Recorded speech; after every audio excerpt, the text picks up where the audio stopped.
નમસ્કાર મિત્રો, આ વિડીયોની અંદર આજે આપણે એક એવા મંદિર વિશે વાત કરવાની છે જે ભારતનું સૌથી પ્રાચીન અને રહસ્યોથી ભરેલું મંદિર છે. આ મંદિરનું નામ છે સોમનાથ મહાદેવ મંદિર. સોમનાથ મંદિર એ ગુજરાતના વેરાવળ શહેરમાં સ્થિત છે. ભારતના 12 જ્યોતિર્લિંગો પૈકીનું સૌ પ્રથમ જ્યોતિર્લિંગ એટલે સોમનાથ મહાદેવ મંદિર. દુનિયાભરના લૂંટારાઓએ વારંવાર સોમનાથ મંદિરમાંથી લૂંટ કરી હતી, તેમ છતાં પણ આજે સોમનાથ મંદિર અડગ રીતે ઊભું છે.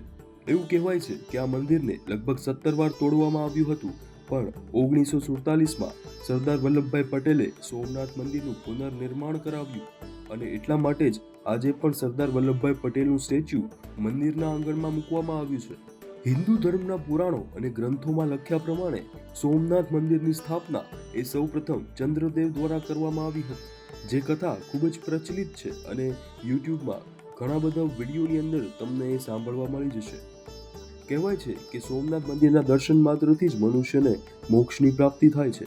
સોમનાથ મંદિરની ખાસ વિશેષતા છે આ મંદિરની જગ્યા, જ્યાં એક તરફ એક વિશાળ મંદિર છે અને બીજી તરફ દૂર દૂર સુધી સમુદ્રના દર્શન થાય છે. અહીંયા સોમનાથમાં 3 નદીઓનો મિલાપ થાય છે, હિરેન, કપિલા અને સરસ્વતી નદી, અને આ સ્થાનને ત્રિવેણી સંગમ તરીકે ઓળખવામાં આવે છે. આ ત્રિવેણી સંગમમાં સ્નાન કરવાથી મનુષ્યના બધા જ પાપો ધોવાઈ જાય છે. સોમનાથ મંદિરની એક વિશેષતા એ પણ છે કે સોમનાથ મંદિરનો મેઇન જે ગર્ભગૃહ છે, જ્યાં જ્યોતિર્લિંગ આવેલું છે, તે આખું ગર્ભગૃહ સોનાથી બનાવવામાં આવ્યો છે અને આ મંદિરનું નકશીકામ અને કોતરકામ એ ભક્તોના આકર્ષણનું કેન્દ્ર પણ બન્યું છે. અને મિત્રો, આ છે સોમનાથ મંદિરમાં આવેલું જૂનું પાર્વતીજીનું મંદિર, જે અત્યારે બંધ કરી દેવામાં આવ્યું છે અને એવું કહેવામાં આવી રહ્યું છે કે એક નવું પાર્વતીજીનું મંદિર બનાવવામાં આવી રહ્યું છે, જે અહીંયા દરિયાની બાજુમાં જ બની રહ્યું છે અને પ્રધાનમંત્રી શ્રી નરેન્દ્ર મોદીના હસ્તે તેનું લોકાર્પણ પણ થઈ ચૂક્યું છે. મિત્રો, આ દરિયાની અંદર ઘણી બધી વાર વાવાઝોડા અને ચક્રવાત સર્જાયા છે, પરંતુ એ વાવાઝોડાની આ મંદિર પર જરા પણ અસર થઈ નથી અને જરા પણ નુકસાન થયું નથી અને દરિયાએ પોતાની મર્યાદા ક્યારેય ઓળંગી નથી. આ ખરેખર એક ચમત્કારી વાત જ કહી શકાય. વૈજ્ઞાનિકો અને શોધકર્તાઓએ પોતાની શોધ દરમિયાન એવું પણ ચોંકાવનારો ખુલાસો કર્યો છે કે સોમનાથ મંદિરની નીચે 3 માળની ઇમારતો આવેલી છે અને નાની મોટી અનેક ગુફાઓ મંદિરની નીચે શોધવામાં આવી છે. અને સોમનાથ મંદિરના જે દ્વારની સામે સરદાર વલ્લભભાઈ પટેલનું જે સ્ટેચ્યુ આવેલું છે, તેની નીચે જ ભગવાન બુદ્ધની ગુફાઓ પણ શોધવામાં આવી છે. મિત્રો, ખરેખર આ મંદિર ઘણા બધા રહસ્યોથી છુપાયેલું છે, જે પૌરાણિક કથાઓ અને આપણા ગ્રંથોને સાચા સાબિત કરે છે. સોમનાથ મંદિરના આંગણમાં એક ખૂબ જ મોટું ઓડિટોરિયમ બનાવવામાં આવ્યું છે, જ્યાં દરરોજ રાત્રે 8 અને 9 વાગે લાઇટ અને સાઉન્ડ શો નિહાળી શકાય છે. આ લાઇટ અને સાઉન્ડ શો તમે પહેલા ક્યારેય નહીં જોયો હોય એવો અદ્ભુત હોય છે, જેની અંદર સોમનાથ મંદિરનો ઇતિહાસ બતાવવામાં આવે છે. મિત્રો, અહીંયા સોમનાથ મંદિરમાં મ્યુઝિયમ પણ બનાવવામાં આવ્યું છે, જ્યાં મંદિરના પ્રાચીન તૂટેલા અંશો તમને જોવા મળશે. હવે આપણે વાત કરવાના છીએ સોમનાથ મંદિરનું સૌથી મોટું રહસ્ય, જેને આજ સુધી હજી કોઈ નથી ઉકેલી શક્યું. સોમનાથ મંદિરમાં એક રહસ્યમય સ્તંભ આવેલો છે, જે બાણ સ્તંભ તરીકે પ્રખ્યાત છે.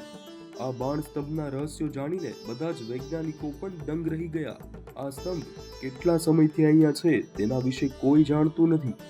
આ સ્તંભની ઉપર એક તીરનું નિશાન દોરવામાં આવ્યું છે અને તે તીર દરિયા તરફ ઇશારો કરે છે અને નીચે સંસ્કૃતમાં અમુક લાઈનો લખેલી હતી. પછી એ લાઈનોનું અનુવાદ કર્યા પછી જે જાણવા મળ્યું એ ખરેખર અવિશ્વસનીય હતું. આ બાણ સ્તંભ ઉપર લખેલું છે કે આસમુદ્રાંત દક્ષિણ ધ્રુવ પર્યત આબાધિત જ્યોતિર્માર્ગ. એનો અર્થ એવો થાય છે કે આ સમુદ્રના માર્ગમાં સીધી રેખામાં દક્ષિણ ધ્રુવ સુધી કોઈ જ ભૂમિ ભાગ કે અવરોધ નથી. એટલે કે સોમનાથ મંદિરના આ બિંદુથી દક્ષિણ ધ્રુવ એન્ટાર્કટિકા સુધી એક સીધી રેખા ખેંચવામાં આવે તો વચ્ચે કોઈ પણ અવરોધ કે ભૂમિ ભાગ આવતો નથી. મિત્રો, આ રહસ્ય જાણીને તો તમામ વૈજ્ઞાનિકો પણ દંગ રહી ગયા છે. આ મંદિરની પાછળની બાજુ પર્યટકો માટે સમુદ્ર દર્શન વોકિંગ પાથ પણ બનાવવામાં આવ્યો છે, જ્યાંથી તમે મંદિરના પણ દર્શન કરી શકો છો અને સમુદ્રનો આનંદ પણ નિહાળી શકો છો. આ ખૂબ જ રમણીય જગ્યા બનાવવામાં આવી છે, જે હજારો પર્યટકોનું આકર્ષણનું કેન્દ્ર બન્યું છે. આ પાથનો કોરિડોર લગભગ 1.5 કિલોમીટર લાંબો બનાવવામાં આવ્યો છે અને આ વોકિંગ પાથ 80 કરોડના ખર્ચે બને છે. અને મિત્રો, ભગવાન શ્રી કૃષ્ણએ જ્યાં પોતાનો દેહ ત્યાગ કર્યો હતો તે જગ્યા પણ આ વેરાવળમાં જ આવેલી છે અને એ જગ્યાનું નામ છે ભાલકા તીર્થ મંદિર. આના વિશે વધારે જાણવા માટે વિડીયોને લાઈક કરો અને હજી સુધી તમે અમારી ચેનલને સબસ્ક્રાઇબ નથી કર્યું તો જલ્દીથી સબસ્ક્રાઇબ કરી લો અને સાથે બેલ આઇકન પણ પ્રેસ કરજો, જેથી જ્યારે પણ અમે વિડીયો અપલોડ કરીએ સૌથી પહેલા તમને નોટિફિકેશન મળતી રહે.